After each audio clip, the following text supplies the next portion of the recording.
Caitlin Clark receives unfortunate news on Thursday. Caitlin Clark receives unfortunate news on Thursday. Originally appeared on Athlon Sports. Though reigning WNBA Rookie of the Year, Caitlin Clark missed her fourth straight game on Thursday. The Indiana Fever reeled off their third straight win with an 81-54 victory over the Las Vegas Aces. It also marked the second straight game the Fever held their opponent to under 60 points, a feat that hadn't happened in the WNBA since 2003. After going 2-3 without Clark earlier in the season, while she missed 3 weeks with a quadriceps injury, the Fever are 4-1 without her during her latest stint on the injury report with a groin injury. And while things were going well for Indiana, which is gelling quite nicely with Clark on the mend, and after parting ways with DeWanna Bonner and re-signing Aari McDonald, the 23-year-old Clark received some unfortunate news regarding the 2025 All-Star Game after the Fever's latest win. Team Clark will be coached by Minnesota Lynx head coach Cheryl Reeve. Team Collier will be coached by New York Liberty head coach Sandy Brondello, and the WNBA Communications Department announced on X. Reeve is a known Clark critic. Last May, she took the X to voice her frustration with the WNBA's television coverage and the favoritism she claimed the league was showing Clark with the number of games that featured the Fever. Reeve even used the hashtags 12 teams and the Wismore takes the known player to get her point across. And she commented that part on one fan's post, claiming the WNBA only cared about promoting Clark. Reeve was also the head coach of the 2024 USA Olympic women's basketball team. When the roster was announced and Clark didn't make the cut, many fans assumed Reeve had something to do with her exclusion, an assertion she denied. So when Thursday's news was announced, fans flocked to the comment section to make their frustrations known about the league seemingly vindictively pairing Reeve and Clark together. Great, we get CC hater Cheryl Reeve. The same coach too stupid to put her on the Olympic team, one fan wrote. Expletive CC got the Ops' coach. Swap him, please, another commented. Yeah, I'd have K, we got Cheryl Reeve, a third fan exclaimed.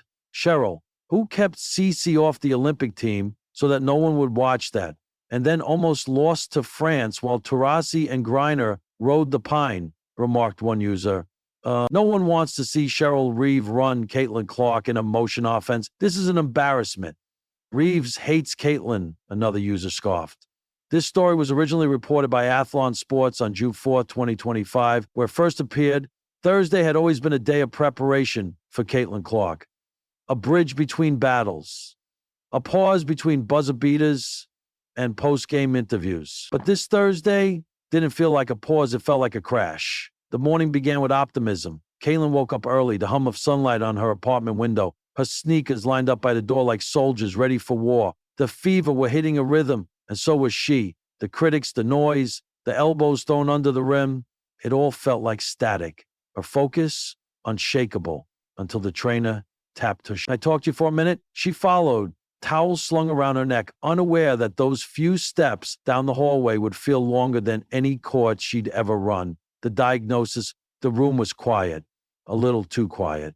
Head coach Christy Side stood in the corner with her arms crossed, her expression somewhere between concern and calculation. The team physician pointed at scans on the screen, explaining things with gentle words and grave undertone. Groin strain, he said. Low grade, but it's there.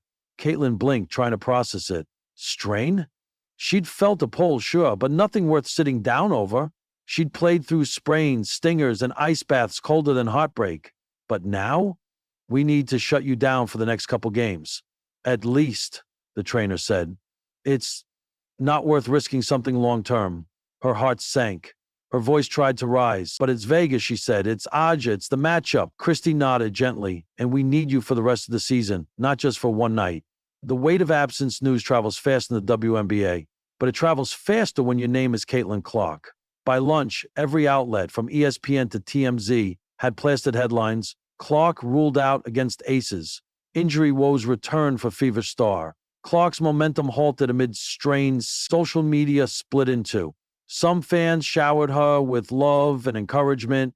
Others questioned her toughness. A few haters gloated in the shadows, as they always did. But inside Caitlin's mind, it wasn't the tweets that echoed. It was the silence of not being there. A seat on the sideline game night in Las Vegas was electric. The crowd packed Michelob Ultra Arena, the stars were out, and every camera still found its way to Caitlin, though this time in a hoodie and warm-up pants, not a jersey. She sat near the bench, chewing on her lip, watching her teammates go to war without her. It wasn't that she didn't trust them. Nalissa Smith was playing like a woman possessed, and Kelsey Mitchell had a flamethrower for a jump, but it was the helplessness that hurt. The sound of the crowd, the squeak of sneakers, the clash under the rim, and her on the outside looking in. For the first time in months, Caitlin Clark wasn't a force of nature. She was a spectator. And it stung deeper than any injury.